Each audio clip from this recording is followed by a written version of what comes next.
In today's video, I'm going to be reviewing Jabulani, also known as Too High. Just like usual, I'll start at the top of the trail and make my way to the bottom, reviewing each feature in depth. The trail is an intermediate flow line and runs down the hill next to Flying Squirrel pretty much the whole time. According to Trailforks, Too High has a length of 0.2 miles, which for a mountain bike trail is not that much at all. The trail still manages to be fun though, even though it's short. Jabulani also has a 73-foot descent and a 26 climb throughout it. I find it really interesting that you climb 26 feet over the course of the entire trail because it feels like Too High's continuous downhill. To put that into perspective, HLC line has a 9-foot climb and it even has the short uphill section towards the beginning. The trail also takes about 2 minutes to ride from start to finish, but some people ride it faster or slower than others. To get here from the central clearing is very simple. You ride up the same way that you would to get to the beginner Luna lines. Once you're here, you go between the starting hub of the 3 lines and the trail is right in front of you. The starting feature, or features, are just some rollers, which are fun to practice pumping on and also fun to gain speed from. Next, there's a berm that banks to the left, and I absolutely love this feature. It is the perfect size for beginners to learn cornering on, and it's also super smooth, meaning you can really lean into it and it won't hurt. The berm feels like it's very hard packed all the time as well, but maybe that's just because lots of people ride Too High. After all, it is a fairly popular trail. After the berm, you go into a long straight section that leads you to where the first step down on Paramount is. Right before that jump, there's a sharp 180-degree berm that shoots you in the direction you just came from. This berm is cool too, and there's also a log at the beginning, making it a little more challenging than the first. This berm, you can send as fast as you feel comfortable with because you can always gain tons of speed from the straight section before it. Right around the tight corner, you come across your first jump. This one's progressive, along with pretty much all the other jumps on the trail. This specific jump, though, is very unique and has a stone lip. The lip is angled sideways, so you can go towards the left and get more air, or go to the right to get less air. This jump can be a little hard to clear sometimes because lots of people heavily slow down on the berm before it, and the features comes without much setup time. After you land the stone jump, you go into 3 more rollers, nothing special, although the last one's great for gaining speed.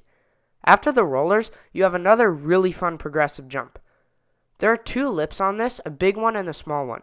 The small one isn't really even a lip, but you can pop off it and get some nice air. The big one, though, has a really awesome lip supported by stone on the back. You can scrub this jump or pop off of it, and it's cool either way. The landing's also very predictable, so it's nice and fun.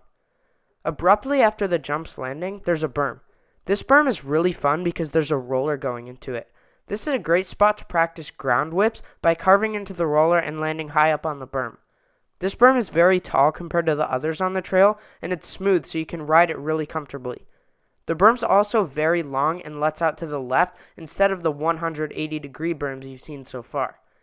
With a lot of setup time, you come across your next feature, which is a progressive tabletop jump that's about 4 feet long. You definitely have enough speed to clear this because of the berm before it, which actually gives you speed. The tabletop's lip is built pretty well, but not the landing. Right after the flat landing ends, you have to brake into the following berm, therefore resulting in a ton of braking bumps. If you don't know what brake bumps are, they're very small, evenly spaced divots in the trail, often caused by people skidding before a turn. These are very common at bike parks such as Whistler, but Duthies aren't too bad. Anyway, the berm is not covered in these bumps, it's just the landing of the jump. This berm, though, isn't even a full-on berm. It's more like a turn, if you know what I mean. Though it's slightly banked, it's nowhere near as much as the other berms on this trail. You also need to brake into this a little bit, because if you don't, you'll go flying off the side because you can't really lean into it. That said though, the turn itself is fairly smooth and packed, and it leads you parallel to where the start of the trail was, just downhill more. Next, there's another progressive tabletop jump with a stone lip. This jump doesn't have a length because the landing is connected with the top of the lip, so you can land as far as you want. Just like most of the other jumps on this trail, there is a go-around. The lip on the actual jump, though, is decently steep, so if you're a beginner, just take note of that. Right after the jump, you reach yet another berm, and this one's definitely my favorite. You can get so high up on it, and it's tall enough to even be featured on a harder trail. This berm starts sort of tightly, then widens at the end. You can gain a lot of speed from this left banking berm, and it's a lot of fun. At this point, you'll also be right next to the last 2 jumps on Flying Squirrel. A lot of people like to jump into the Flying Squirrel from the berm, but I recommend that you don't, for 2 reasons. First, jumping off the top of the berm causes issues with that berm and also the landing to the gap. The second and main reason is because of safety. Unless you have a spotter, you'll have no way to tell if someone's coming, and that could cause a severe crash. Anyway, after the berm, you go into another straight section, then a berm. This berm is the exact same as most other berms, so I'm not going to talk about it. After this, you go into another straight section, followed by another berm. This one's practically the same as mostly all the other ones, except this one has a few roots on it. This doesn't really affect the feel that much. After this, you go into a tabletop jump that's a little bit bigger than the others, at about 5 to 6 feet. I actually really like this jump for practicing small tricks and just to mess around on. It's also built nicely, so you'll like the feel of it. Next, you have a lot of setup time until your next feature, which is the only gap on the trail. Since this is a blue though, you can obviously go around it. This feature is kind of like a shark fin, and it's really fun and progressive. As you can see, the lip and landing are dug into the landing of a jump on Paramount, so that's cool too. This feature was also built only a few weeks ago, so it's the newest feature on the trail.